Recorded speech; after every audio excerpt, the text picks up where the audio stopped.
Dans cette vidéo, nous allons voir comment faire un positionnement d'acteur, ici avec des flèches de positionnement, pour une lecture verticale à partir d'un graphique type nuage de points avec marqueur uniquement. Donc 3 étapes pour faire ce graphique avec ce résultat. La première consiste à créer le graphique en nuage de points avec marqueur uniquement. La deuxième étape consiste à travailler la mise en forme en ajoutant les marqueurs. Et la dernière étape consiste à finaliser et avoir ce type de rendu.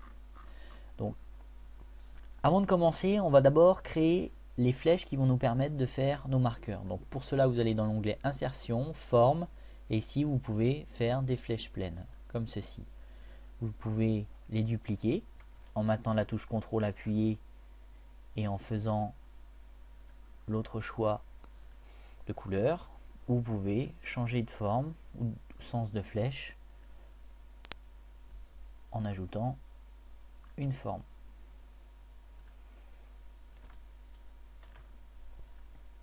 Comme ceci. Et même mettre des formes à relief, comme ceci. Une fois que c'est terminé, on va créer notre graphique. On sélectionne notre série de données, on va dans l'onglet Insertion et on fait un graphique de type nuage de points, comme ceci. Voilà notre graphique, j'intervertis les lignes et les colonnes, et voilà déjà notre première étape de réaliser. Ensuite, ce que l'on va faire, c'est travailler pour avoir l'ajout des marqueurs dans l'étape 2. Donc pour cela, on va sélectionner notre première flèche, sélectionner notre première série A, faire un clic droit et mettre en forme la série de données en ajoutant un marqueur que je vais choisir de type prédéfini avec le petit symbole que vous voyez ici qui est le symbole image. Et remplissage avec image ou texture, vous collez le presse-papier comme ceci et vous fermez. Et vous répétez l'opération autant de fois qu'il y a de séries.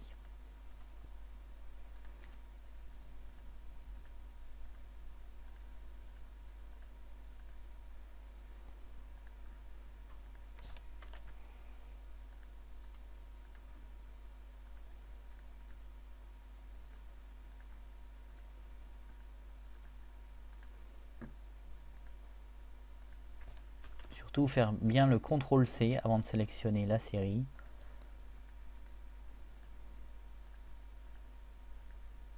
Et de la coller dans le presse-papier, comme ceci. Voilà l'étape 2 qui est réalisée. Ensuite, l'étape 3 consiste à finaliser et avoir ce rendu.